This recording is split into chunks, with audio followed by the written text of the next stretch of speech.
Ayatollah Khamenei said the Iranian nation will continue on the same path to reach the peaks of advancement. He said undoubtedly the future will be better for the Muslim nations, including the Iranian nation. The leader added that the Iranian nation has seen through their own eyes the realization of many divine promises, such as the victory of the oppressed people over tyrants. Ayatollah Khamenei noted that the Iranian nation overcame all political, military, security, and economic challenges created by the enemies in the past 33 years. Underscoring that the Iranian nation is now a strong nation in terms of political power, Ayatollah Khamenei pointed out that Iran has managed to achieve things that once looked impossible. He said one of these achievements is the peaceful use of nuclear energy despite foreign pressure. Highlighting that Iranian engineers have managed to build the most sophisticated apparatuses in power plants by themselves, Ayatollah Khamenei said, "Today we have no need for foreign experts in undertaking our national projects."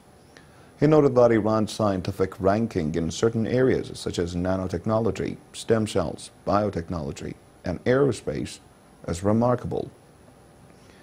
Pointing to the manifestation of democracy as another progress made by the Iranian nation, the leader stressed that even more attention should be paid to this issue.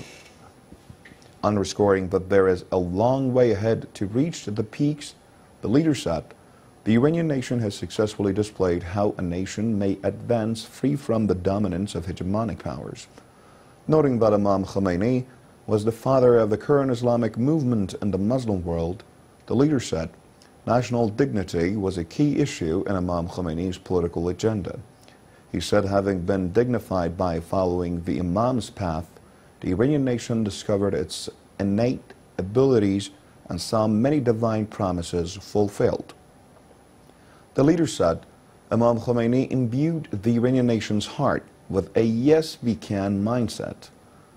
He went on to stress that the Western propaganda about the perils of a nuclear Iran are merely a deceit, saying they are actually afraid of an Islamic Iran rather than a nuclear Iran. Stressing that sanctions would never stop the Iranian nation's progress, Ayatollah Khamenei said the sanctions would only cause more hatred of the Western powers.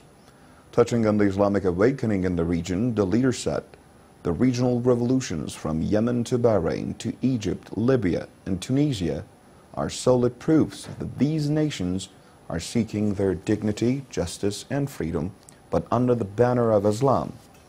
The leader cautioned that the West and its puppet regimes are trying to make the revolutionary nations think their revolutions were useless. He said despite those Western claims, the political and social situation on the ground in the region have effectively changed due to these revolutions, and greater changes are forthcoming. Ayatollah Khamenei described Egypt as a great country with an influential nation. He said the former corrupt rulers had stolen the Egyptian nation's dignity by turning the country into a strategic treasure trove for the usurping Zionist regime. The leader assured, however, that today the treasure has been taken back from the usurper Zionists.